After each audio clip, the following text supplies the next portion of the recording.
What's going on, everybody? Mitch here, and I'm back with another video, and this time I want to talk about the main E3 conferences this year. It was an interesting E3. All E3 is always interesting, but it was kind of a bleh kind of conference this year. There was some cool things, but nothing that was like blow your socks off crazy. So I just wanted to run through some things I thought was interesting and some thoughts I had about it, and I'm going to go over the main conference. There's a lot of little things out there from smaller studios that were interesting as well.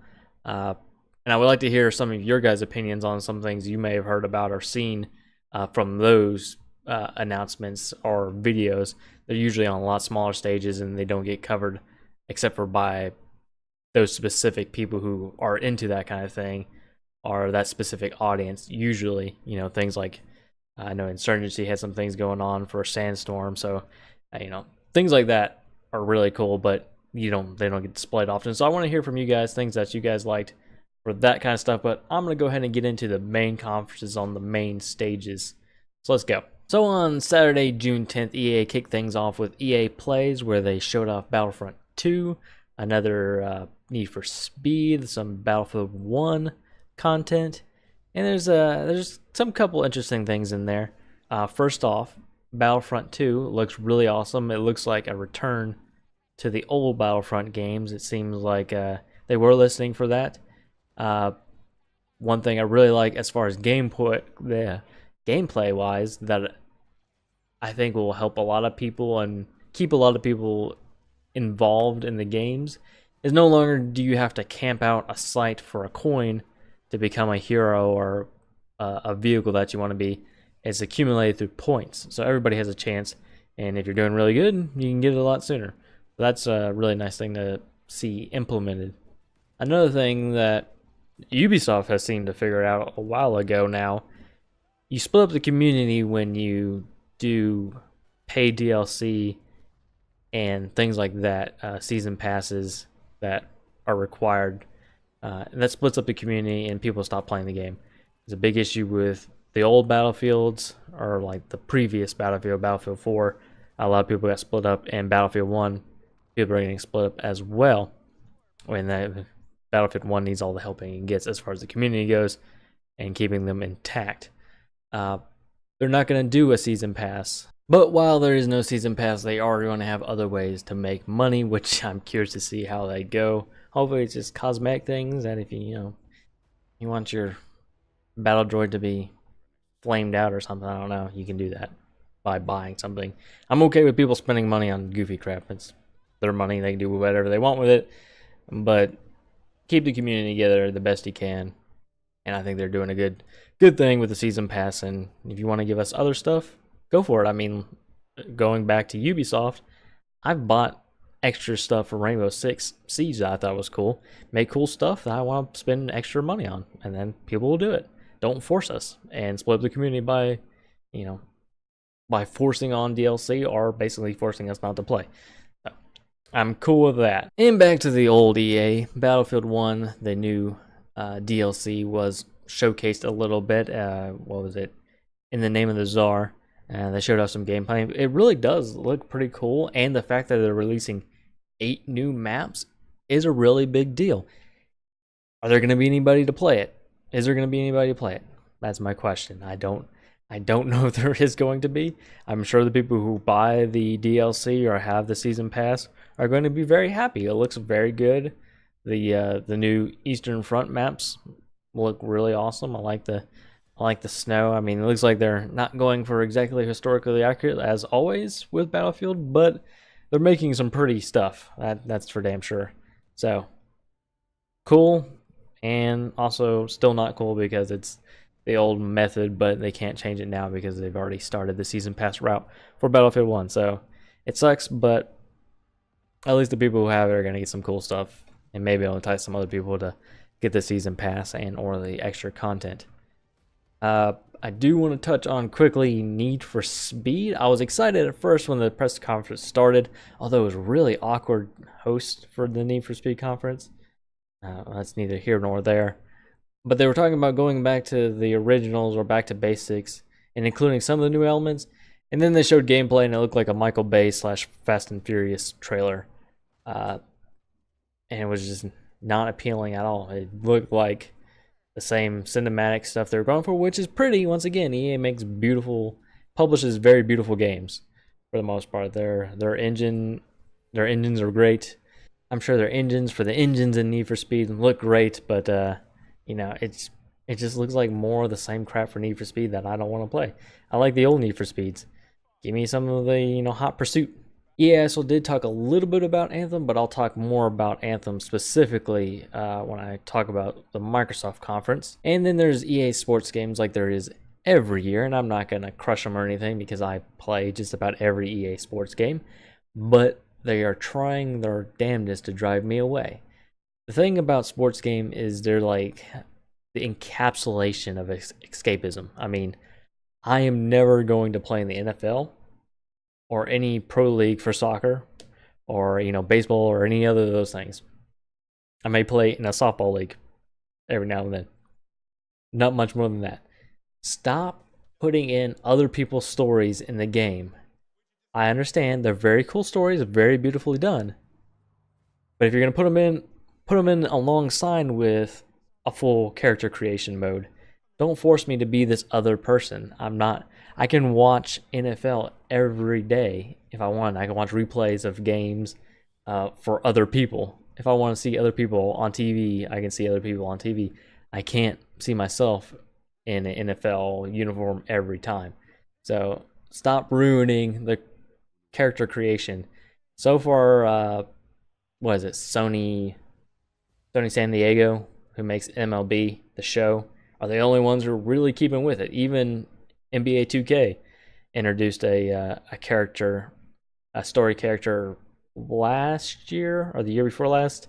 I don't know if they did for this year's one. I haven't picked it up yet because I was kind of turned off by the character thing. And also I bought FIFA 17 and they have the Alex Hunter story. That is probably the FIFA I've played the least, just because the character creation sucks and they got rid of the, you know, the face maker thing. That's my biggest rant. Other than that, Madden in the Frostbite engine, and I don't know if FIFA's in the Frostbite engine as well, or if it had already been. But Madden looks amazing. It's very beautiful. I'm sure there's not going to be that much gameplay improvements because, you know, honestly, it doesn't really need it. You know, making it beautiful and then updating the rosters are about all you have to do. But stop, for the love of God, ruining character creation. Or if you want to do a full story, include it alongside of a full character creation, please. And on a more happier note, EA pushed out their indie this year. That it seems like they're going to do it every year, is push like one indie-ish title. Last year was Unravel with Yarny. It was a really cute platformer. This year it's A Way Out, which actually looks like a really interesting co-op game. It looks really awesome. The only issue I have with it is when the developer talked about it, I believe it was the developer, he said the best way to experience it would be sitting on the couch with your buddy. And in the past I could see this, but in today's world I don't know how many people are going to be able to do that. It's a fast-paced world we live in now. There's not people hanging out as much, it seems like. And maybe it's just me, maybe I'm a hermit, I don't know, maybe it tells something about me. It seems like you would definitely want to optimize best for online play, and you can do online co-op, they said, but they said you get the full experience if you're sitting next to a friend. So I don't know how it's gonna do, and in general I don't know how well co-ops do. You know, you just want to use Destiny. Anytime I had to jump into any co-op thing, it felt like it fell apart for the most part. Every now and then I would get into a good team, but if you're just jumping in with some random person, I don't know what encourages it to not fall apart. And then do you want to stay with that same person throughout the full game, or what if someone has to leave and then you're cut off and then you have to start over with somebody else? So I see a lot of issues with it, but it looks really cool. I guess if you have somebody who you can play it alongside, it'll be really awesome. I guess I could like force my wife to play with me. So that's the thing. So that wraps up EA Plays. The next day on Sunday, June 11th, Microsoft and Xbox spoke.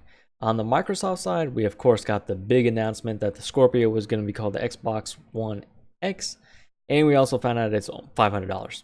The Xbox One X seems like basically a micro PC, so I guess that seems about right. But at that point, why not just buy a PC unless there's titles on Xbox that you absolutely have? And from this conference, unless you like Forza, there's nothing that doesn't seem like it's not coming. And I think Forza too. I think this applies to Forza. It seems like pretty much anything that's coming to Xbox is available on Microsoft Windows 10 computers. So if you want something that looks really good, unless it's like poorly optimized on PC, why would you just get a PC at that point?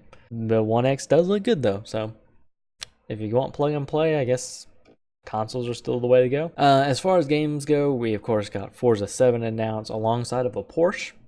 Interesting. Assassin's Creed Origins was confirmed and it looks very beautiful. A game I enjoy, PlayerUnknown Battlegrounds, has been confirmed it's going to console. Unfortunately, it's going only to Xbox, which really sucks for PlayStation people, and that really sucks for me because I have a lot of friends who play only PlayStation. I've been telling them about this game on PC and showing them gameplay. They're like, oh yeah, man, I'm excited, but I don't have a PC. I'm waiting for it to come out on console. And I've been telling them, yeah, they've been saying it's going to come out on console, and now they've gone screwed them up. So it is coming to console, but only Xbox. So that's really crappy. At least that's what I understood. It's I didn't hear timed exclusive. It sounded like it was exclusive. So we'll see. State of Decay 2 was also shown off, which is really awesome. State of Decay 1, a lot of people really enjoyed. It just wasn't as polished.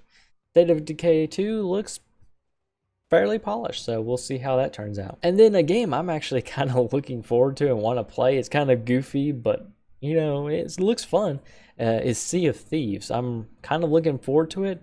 And there seems to be a theme going on lately with pirates. A lot of people like pirates nowadays. I don't know what happened.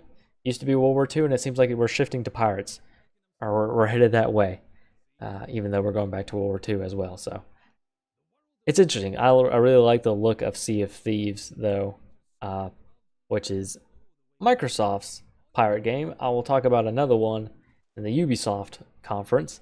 But that does it as far as things I found interesting in Xbox. There's nothing really more I want to talk about their thing. It was pretty straightforward conference. It ran through pretty fast. The Xbox One X was the most thing I had most of the opinions about as far as price and it basically being a microcomputer, so why don't you just get a PC thing? But other than that, everything else seemed meh. They didn't really announce anything that was that knocked them out of the park or seemed like made me want to drop my PS4 and pick up an Xbox. So I'll just stick with my PC and PlayStation as far as right now.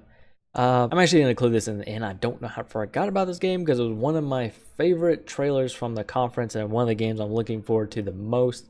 Metro Exodus. It was shown off in the Microsoft conference and it looks awesome. It is the third or fourth game in the series. It's based on the Metro books by Dmitry Glifkowski. I'm going to butcher that. He's a Russian author. He's the one who wrote the Metro books that the game's adapted from. So yeah, it looks really interesting. It's pretty cool stuff. If you haven't seen the Metro Exodus trailer, definitely check it out. It's worth watching. And I think it looks like it's worth playing. The next people to have a conference was Bethesda on the same day that night. It just seemed like a very short conference for the most part. They announced DLC for Dishonored 2, which Dishonored 2 looked really interesting. I haven't gotten the chance to pick it up yet. I haven't played either of the Dishonors, and they really interested me. I don't know what stopped me. Fallout 4 and Doom are both going to VR, so if you have a fancy little helmet, that'll be cool. We got some more information about Quake Champions and a $1 million prize pool, so that's pretty interesting for a competition. And the beta is live again for that, so sign up. And also they revealed Wolfenstein, which it looked really cool. That was probably one of my favorite trailers. Alongside of another game that I'll talk about later. And then also Evil Within 2. It was actually another good trailer and a game that I'm actually interested in playing as well. So Bethesda seemed like both conferences actually on Sunday seemed kind of meh and flew through. Yeah, there was nothing that exciting. Evil Within was probably my most excited game from Bethesda. The new Wolfenstein looked fun as well. So those two games I may end up getting or playing at some point. But yeah, that pretty much does it for the Sunday conference. Alright, now on to Monday with Ubisoft and Sony. And starting off with Ubisoft, there wasn't much, actually no, I can't say that. There was, about the same amount as everybody. A lot of people were really excited to see Beyond Good and Evil 2. I never played the first one, but everyone says it's amazing, so I guess check that out.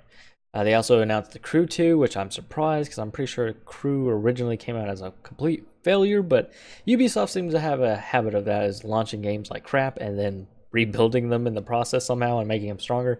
I don't know how they manage it and stay afloat, but they did with Rainbow Six Siege, and I love that game, so I guess if it works for you, don't fix it, or do fix it. I don't know. I don't know what Ubisoft's strategy is. Far Cry 5 actually did look really awesome, despite all the controversy and everything with it being America and being whatever people say about it. It looked pretty fun. It looked like a Far Cry game, as they do. Also, they showed more of Assassin's Creed Origins, which it looks absolutely beautiful. But hopefully they learn from Watch Dogs 2 and made it more like that, and less like Watch Dogs 1 and the previous couple of Assassin's Creed games. And the last thing I really want to talk about from the Ubisoft conference is Mario Rabbids. No, that's not what I'm talking about at all. I don't care about that XCOM ripoff looking game. I want to talk about the Skull and Bones game, the other pirate game I was talking about from earlier. It looks really cool. It's another pirate game I want to play. Right now, there's an early access game called Black Flag that I haven't gotten to play that also looks really cool, and it reminds me of all these games, sort of. And Black Flag's already in early access on Steam, so you can check that out. I think it was on sale, and I'm going to pick it up to kind of scratch the E3 itch, or the itch that E3 gave me for pirate games. But yeah, the Skull and Bones trailer looked really awesome. It was pretty cool.